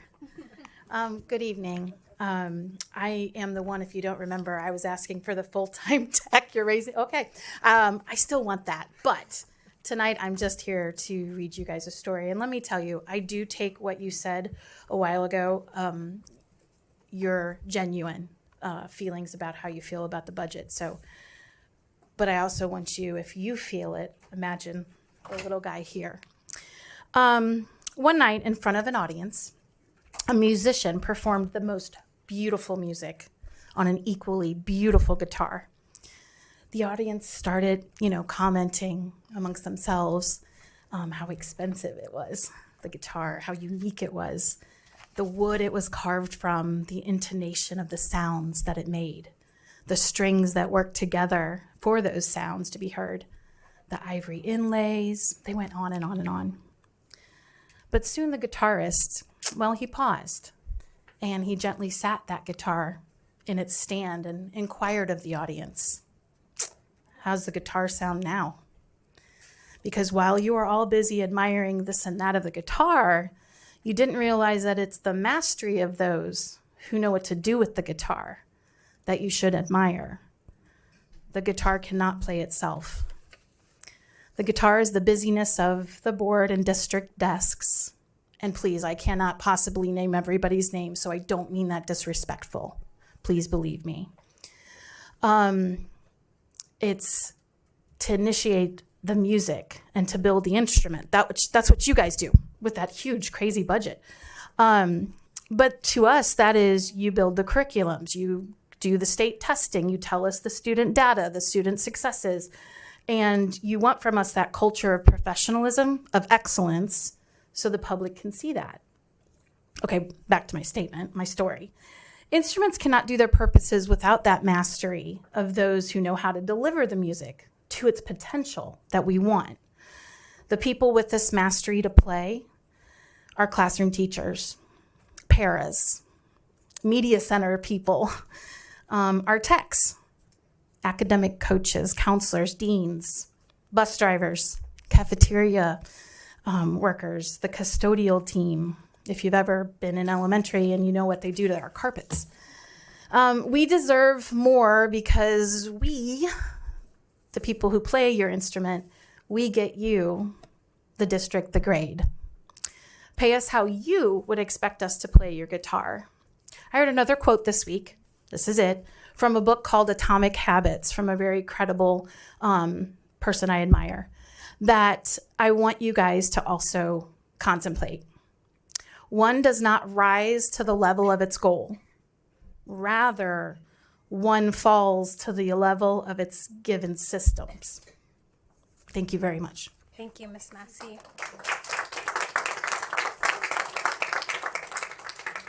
Maribel Pagan.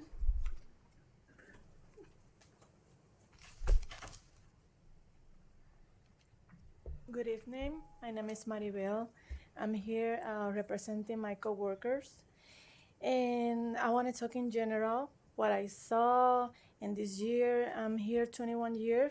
I love my job, but I feel so sad. Then more than 14 years, what I think, we always short about bus drivers, and every time they say, "Oh, we hired 20 people, 30 people," I'm happy.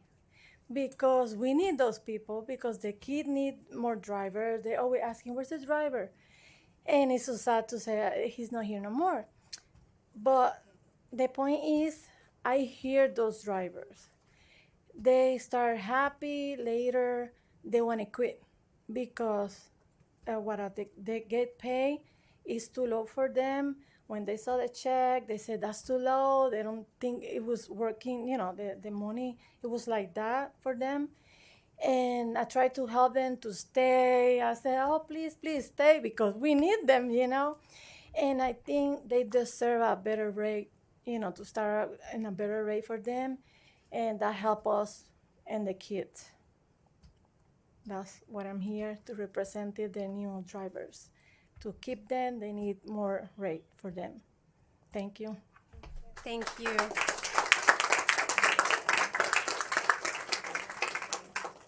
Charlotte Zoyas.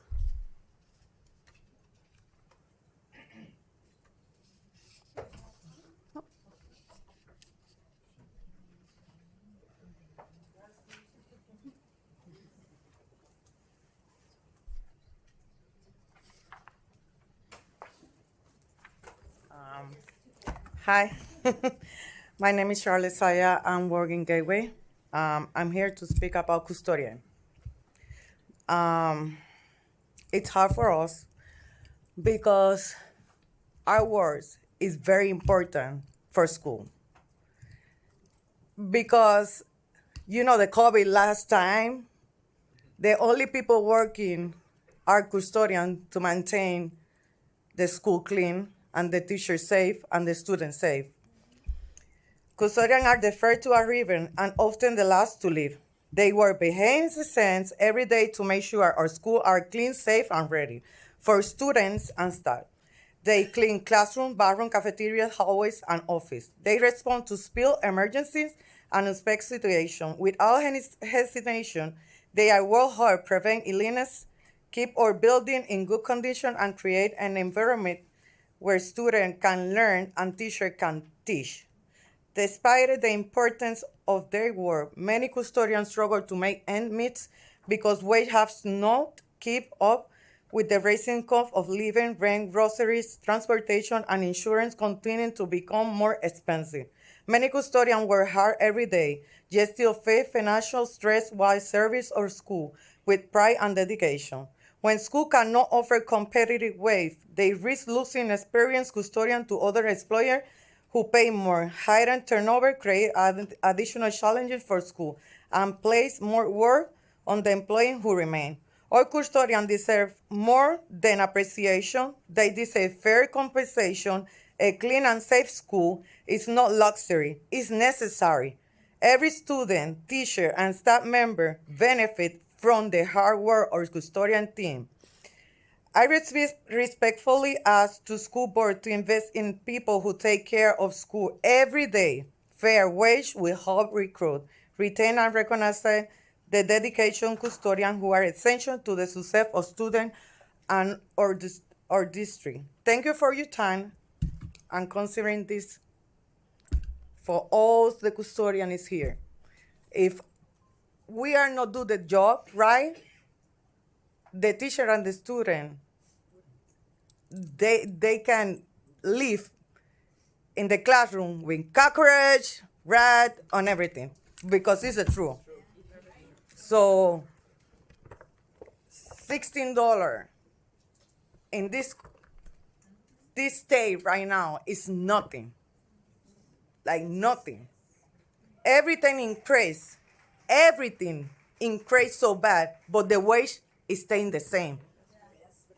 And I know you cry, but I swear to God, you don't get paid $30,000 a year. Thank you.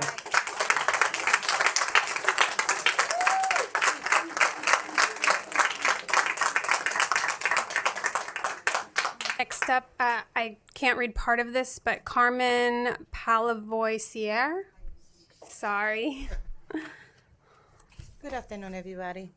I'm here because I want complaining about transportation. Yesterday, we had the bidding for the buses. I work in 24 years service. I get up every day 4 a.m. in the morning to service. I am a very happy driver. I drive a motor coach also. I'm ready to go. But I love it, working with kids. Yesterday, they don't respect the seniority. They pass it in front of us. And I say that's not fair. We have it, a contract. We have seniority. We have people for 30 years, 25, 24, and go behind. They put the bands in a way like people is not certificated. I am certificated for Florida State. I qualify all things, and they have to respect that. And we need to stop it to that situation. I needed somebody to take care. I appreciate it. And my other point right there is about celebration, highlight what I service. We have it parents, they not happy with the bus drivers and they filming us and then they punish us when we are passing lines.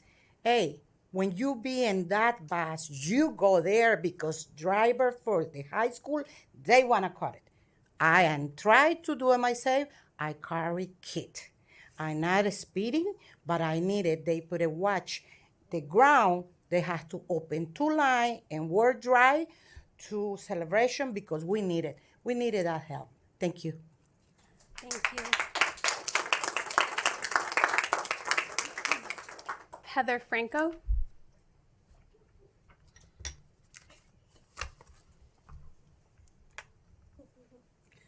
Good evening, and thank you. I appreciate your service, and it's nice to see you again. My name is Heather Franco. I've been serving as a school psychologist since the late 1900s.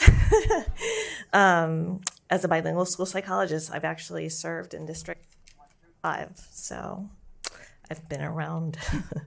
I live in Orange County, and I actually interned in this county knowing that back then, school psychologist salaries were very competitive. That was part of my decision to make the drive out this way. It certainly lessened the burden of the long drive. I have remained in Osceola all of these years. I've never left.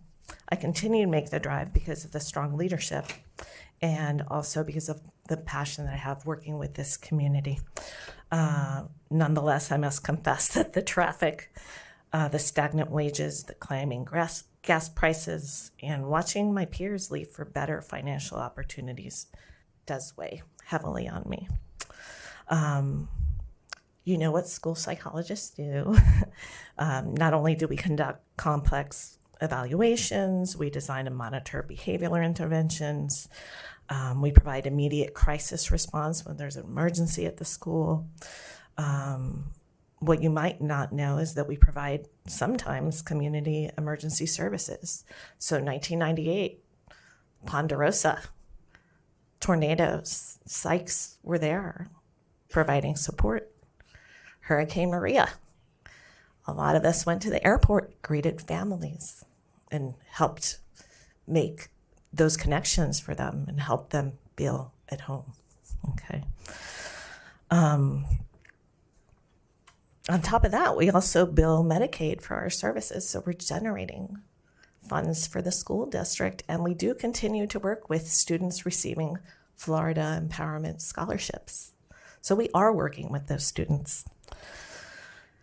Every employee who has remained fiercely loyal to the families of Osceola County deserves fair, market-adjusted compensation regardless of their specific title. Thank you. Thank you. Gabriel Andrew. Good evening, members of the board. I'm here representing the Transportation Department. However, I consider that we all, departments, teachers, transportation, custodians, all of us are a team, including yourself. And you, for sure, are basically suffering the cost of living that's coming up every day, especially with the crisis going on in the Middle East, with all this situation going on. So imagine you suffering this cost of living to us that we are not making enough money to get by. So I here pleading to you, 2% is not enough for any of us here. And you know this is realistic. As your superintendent said, I mean, if you have using a labels in the federal government at the Capitol, use someone else, because it's not basically meeting our expectations, you know? So please hear us, help us, as you going to help yourself, because a head without a body is nothing. So you are the head, we are the body. So to make sure that you guys look good at the federal level, please help us. That's all I have to say. Thank you.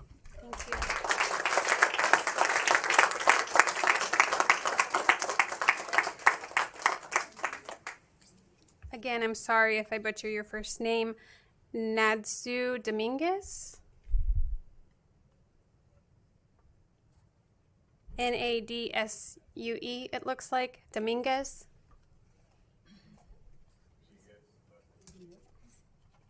Nadsue. I'll put it to the back and I'll call it again if we don't have anyone outside with that one.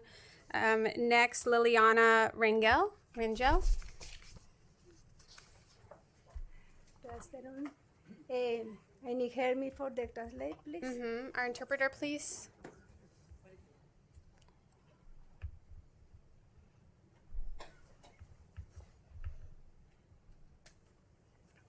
Gracias por esta oportunidad. Thank you for this opportunity. Bueno, nuestro trabajo puede no estar dentro de salones de clase, pero es indispensable para la educación sea posible. Our job is not necessarily inside the classroom, but is needed for, Indispensable. so the education is possible. Transportamos a miles de estudiantes. We take thousands of students. Lo hacemos con orgullo, compromiso y dedicación. We do it with pride, compromise, and dedication. Sin embargo, el esfuerzo que realizamos no se refleja en nuestro salario. Nevertheless, our effort is not reflected in our salaries. Mientras el costo de vida aumenta cada año, While the cost of life nuestros, hires every day, nuestros ingresos ya no alcanzan para cubrir las necesidades básicas de nuestro hogar. our wages are not enough to meet the needs of our homes. Muchos de nosotros tenemos que trabajar horas extras o buscar un segundo empleo. Many of us have to work extra hours or find a second job. Simplemente para poder pagar renta, alimentos, servicios, entre otros gastos. Just to pay for rent, food, and some other services. Necesitamos un salario digno. We need a better salary. No es un lujo, It's not a luxury. es una necesidad. It's a need.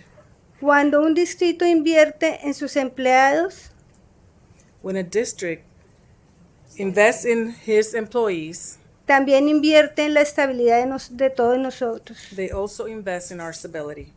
Por eso solicitamos que nuestra petición de un aumento, That's why we ask que estamos solicitando un 40%, for a 40% increase, sea considerada de manera seria y responsable. is considered in a responsible and serious way. Queremos seguir sirviendo a este distrito, We want to continue serving this district, pero también queremos poder vivir con dignidad but we also want to live with dignity gracias al fruto de nuestro trabajo. as a fruit of our job. Les pedimos que escuchen nuestras voces We ask you to listen to our voices y recuerden que detrás de cada empleado and remember that behind every employee, hay una familia, there's a family, hay hijos, children, hay sueños dreams, y hay personas que merecen ser tratadas con equidad. and people that need to be treated with equity. Esperamos que hoy den un paso hacia una solución justa. We hope that today you can start walking towards a fair solution. Porque cuando se valora a los trabajadores, Because when you value your workers or employees, todos ganamos, we all win. los empleados, Employees, los estudiantes, students, las escuelas, schools, la comunidad. and the community. Amamos nuestro trabajo We love our job y a nuestros estudiantes. and our students. Gracias.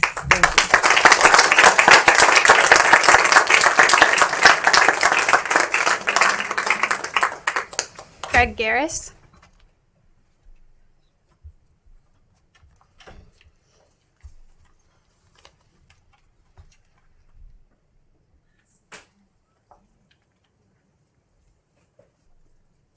God, it's like a Horizon reunion tonight, right? I keep running into folks from Horizon. Hi, I'm Greg Garris, 3203 Lake Harry Drive, in the Mark. That's right. I live in a mobile home. I live very simply. I've got a couple of things that I want to talk to you all, to the leadership team tonight about. One, I want to talk about de-escalation training. across the board, when I talk to my colleagues, we want this. And by the way, I teach early United States history at the #1 middle school in the district. Just got to say that. We have a little bit of bragging rights out at St. Cloud Middle. But we want this de-escalation training. You know, we've been very, very successful at my building in having the number of referrals actually go down. It's been going down the last 2 years. But this de-escalation training is so important. And when I talk to my colleagues, this is one of the things that we really need, especially with the changes in our student population in a traditional classroom setting. We want this training. It does not need to be done on our planning time. The district needs to be able to give us the time to do this. There is time that it can be required. And I'm going to tell you that human trafficking training that we took during the spring was some of the best training that I have ever received in the 20 years that I've been at this district. So if it's on board with that, I'd really like to take a look at this and try it out before it gets rolled out. And I think that would be a good idea. But it needs to be something that's like built into either pre-planning or on a work day so that you cannot just have it be optional training. It needs to be something that all of us need to be rowing the boat the same direction. The other thing that I want to, because I'm getting ready to go back in the classroom, I cannot wait to see our kids. And there's a whole bunch of educators and support people that feel the same dang way, right? We can't wait to get back. We're excited. But we're all in this together. And elections have consequences. When we have a former school board member from this district that represents us in Tallahassee, and they're okay with us having the division between classroom teachers and my deans or my media specialist or a psychologist or whoever else, they drive that wedge. Elections have consequences. So, Dr. Shanoff, you talked about the federal level. I'm going to talk about Tallahassee because I've been up there and I've lobbied on behalf of OCEA and FEA. I've seen how that sausage is made. It's not a pretty picture. But I remind the public, we have a November election coming up.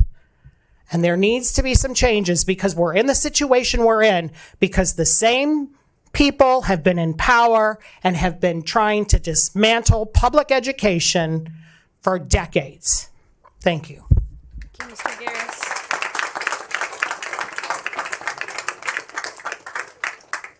Alberto Ocasio.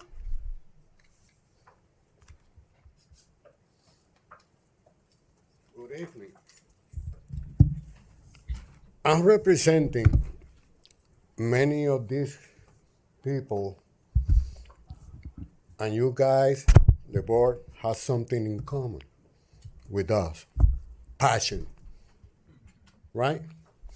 That the passion, all of them, have to keep representing the district with our job.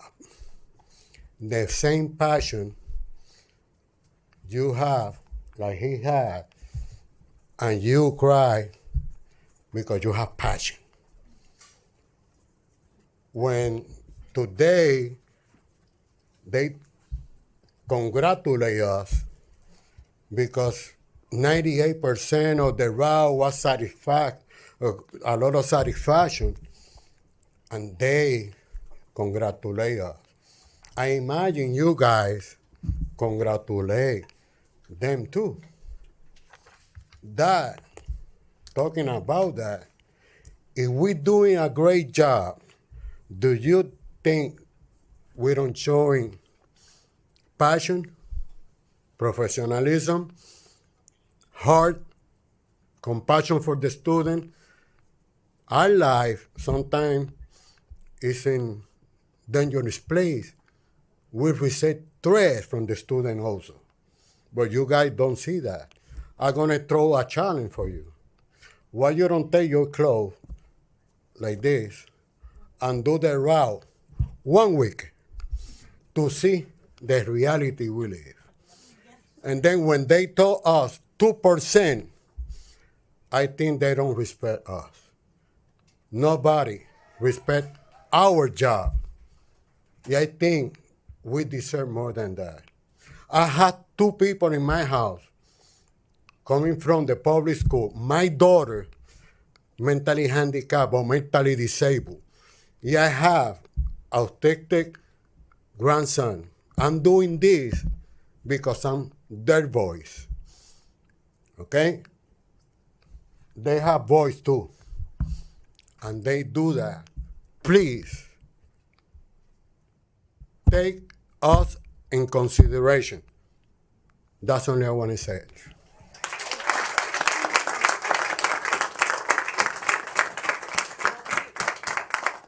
Jacqueline Cruz.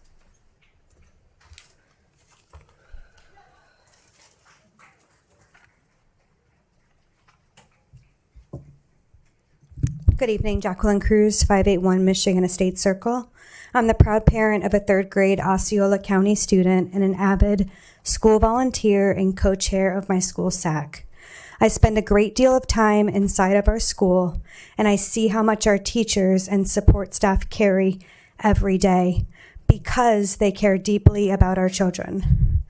I am also incredibly proud that Michigan Avenue Elementary, my own school, is now an A school. That achievement belongs to the entire school community, our administrators, our teacher, our staff, our students, and parents. Congratulations and thank you for the tremendous work that made it possible. That same pride is why I was disappointed by the district's recent post regarding OCEA and ongoing negotiations. As a parent and volunteer, I do not want to see negotiations turned into a social media blame game. I would like to see transparency, good faith communication, and meaningful progress at the bargaining table. The public was told that OCEA simply needed to call and the district would answer. But according to OCEA's public response, important context was left out, including a previously canceled insurance meeting, a bargaining meeting that had already been scheduled. OCEA has also reported that proposed insurance increases could cost individual employees at least $1,000 per year, with families paying considerably more. A one-time supplement does not resolve a recurring financial problem.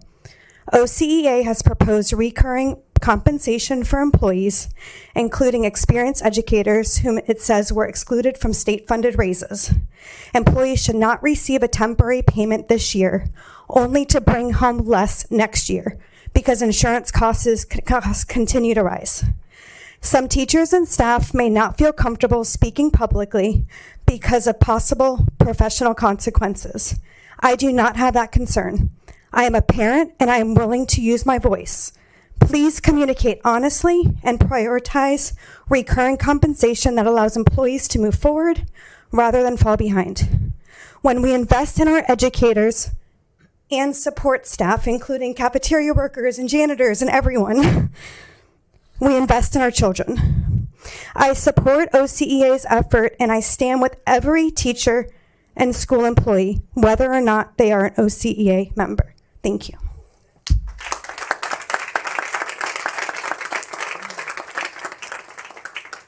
Grace Hayes.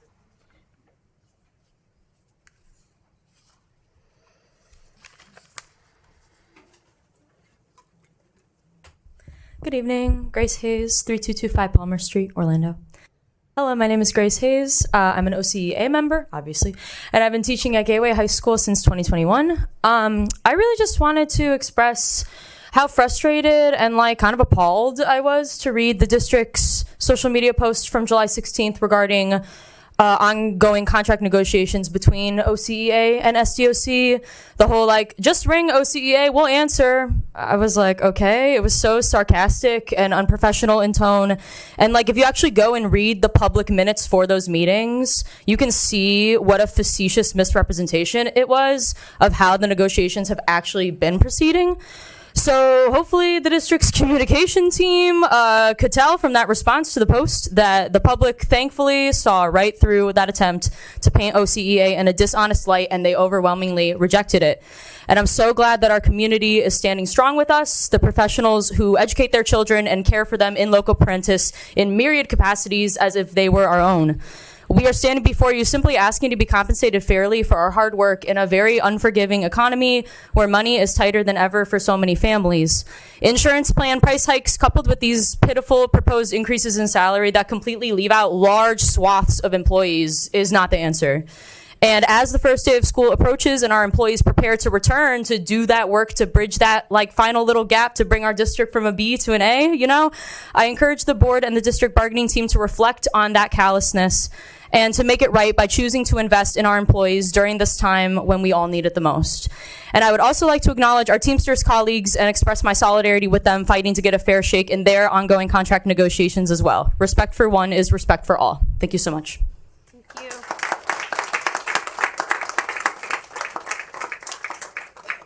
Gracie Imseda.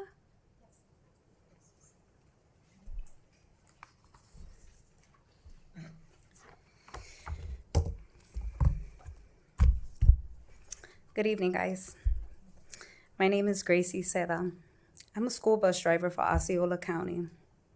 I want to start off by telling you a little bit about myself. I was a city girl who visited St. Cloud a little over 7 years ago and fell absolutely in love with small town life here in Central Florida. I've been in my profession a little over 13 years, so that should tell you I clearly love what I do. I'm a single parent, and I say single parent because there are single mothers and there are single fathers. I'm a single parent of a wonderful student athlete who attends one of our amazing district high schools. I'm proud to be part of this great community and even more proud to be a part of its workforce. I respectfully bring to your attention our struggles with the cost of living. Gas alone is almost $4. I have a driving teenager, okay? He got his first job. He's very independent. I'm super proud of him. But he shouldn't have to tell me, Mom, I want to help you. I should be taking care of him, not him taking care of me. And let's not talk about how expensive the groceries are, especially for those who have multiple children and just a bigger house in general to support. My fellow colleagues, drivers, attendants, mechanics, custodians, and teachers can all agree that a 2% raise is just not fair and sufficient to sustain us. We play a major role in our community. We transport your children safely to and from school, and teachers spend many, many hours with them throughout the day. From academically to sports and all extra activities. I leave you with that to think of. Thank you for the opportunity of allowing me to express myself. I want to say God bless, and you guys have a wonderful night and safe travels home. Thank you.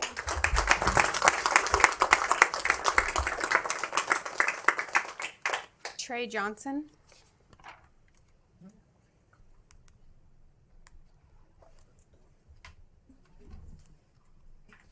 Good evening. My name is Trey Johnson. I work at Narcoossee Elementary. I know this board is facing real budget pressure. Federal funding has been cut. State dollars aren't keeping pace with the enrollment or inflation. This county is being asked to do more with less. I'm not here to pretend that isn't real. I'm here to ask a harder question. With the money we do have, are we spending it in the way that best serves our teachers and students? First, pay. Teaching requires a college degree, ongoing certification, and years of specialized skill. Yet many of our teachers work second jobs just to afford living in the community that they serve. I'm not asking for money that doesn't exist. I'm asking the board to take a hard look at redirecting existing dollars toward a salary schedule that rewards experience so our veteran teachers don't feel like staying is a financial sacrifice. Second, curriculum. I want to talk about cost. Every time the district adopts a new curriculum package, it's a major expense. New materials, new licenses, new technology, new training. Often before we've even proven the last adoption worked. On top of that, there's real waste in how materials actually get distributed. I've seen reading teachers handed boxes of math and science manipulatives they'll never use, while the materials they actually need go unordered. I'd ask the board to evaluate what we already own before buying more, fix how materials get matched to teachers who need them, and stop replacing programs every few years. That alone could free up real money. Research also shows that heavier classroom screen time is linked to lower academic performance, not higher, which means some of what we're already paying for in those adoptions of the applications isn't even helping our kids. One more reason to spend less there and put those dollars towards teachers instead. Third, training and support. Whatever training we invest in needs to be practical. Time built into the school day for teachers to collaborate, get coaching in their own classrooms, and get real support for challenges they're facing, not one more program layered on top of an already overloaded curriculum. None of this requires new money that we don't have. It requires courage to ask where our current dollars are doing the least good and move them to where they'll do the most, starting with our teachers. I pay 50% of my gross income on housing alone. That's not right. Something needs to change. Thank you. Thank you. I figured out the first name on the one that we did not see, Nadine Dominguez. Is there a Nadine Dominguez in the room or outside? Last call. Okay, Janet Moody.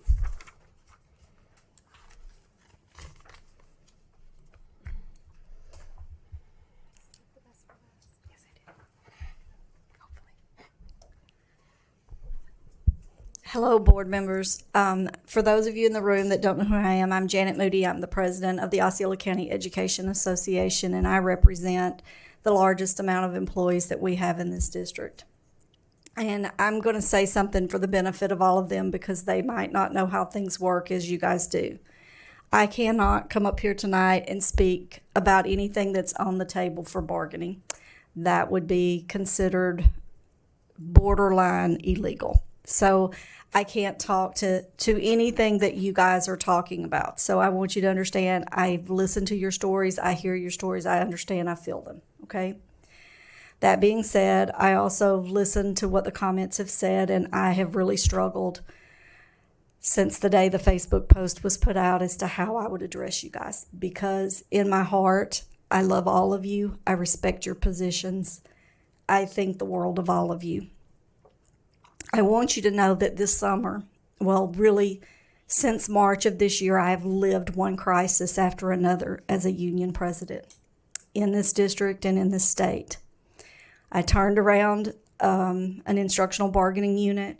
Today, I could announce that my unit is 66% density strong, and I gained another 67 members today. So my density is even higher, and I'm pushing for it to be one of the largest densities in the state. I'm proud of the work that I do for this organization, and I am proud of the fact that I represent these people. Since June 1st, there's been 57 nights, and I've spent 29 of those nights at home in my bed because I have been gone to 6 conferences this summer to improve what I do for the students in this school district and for the employees in this school district. And while I'm sure you did not mean that Facebook post to be personal, I took that Facebook personal not just for me and my efforts and what I do for this district, but for my team of people who have also sacrificed their times and their vacations this summer. I have honestly made every effort to be at every bargaining. I have rearranged my schedule on days that I've been asked to be there. I have changed flights. I have left to go out of town after a meeting in the afternoon and I have returned from town and met that evening. With that being said, I know that I have a job to do, and my job is to work with all 6 of you. I won't change who I am. I believe what Eleanor Roosevelt says, that I have to rise above it. And I will, because I will continue to do what's best for all of these students by representing all of these individuals in this district. So thank you. Thank you, Ms. Moody.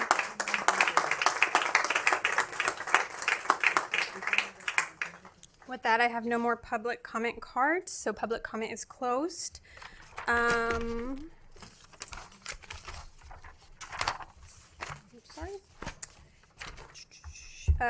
We are on to item 16, attorney report or legal issues. I have no attorney report this evening. Thank you. Do we have any board member committee reports? I do. Okay. Go ahead, Ms. Bronson. I'm on the board of the Council of Aging, and this week Osceola County Council of Aging celebrated a ribbon cutting of Buena Vincino Apartments in BVL. It's a new community providing 60 affordable homes for seniors in Osceola County, and these apartments were full to capacity in less than 6 minutes when the application window opened, and that alone tells you the need for affordable housing for our seniors. Buena Vincino represents 20 years of planning, partnership, persistence, promise that our senior citizens deserve a place that's welcoming and a safe place to call home.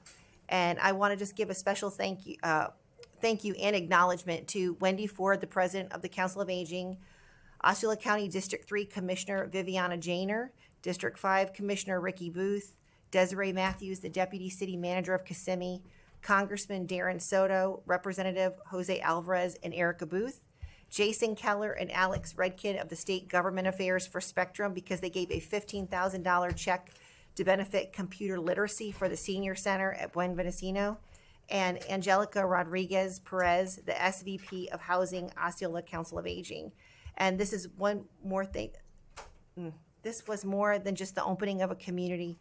It was a landmark day that I got to partake in for the Osceola Council of Aging, and a major step for our seniors and our Osceola families. But just that those 60 homes went that fast tells you the need. And I know, like, all of us are all the time advocating for just affordable housing, help with paychecks, and just health insurance, and it's overwhelming. And anyway, that's it.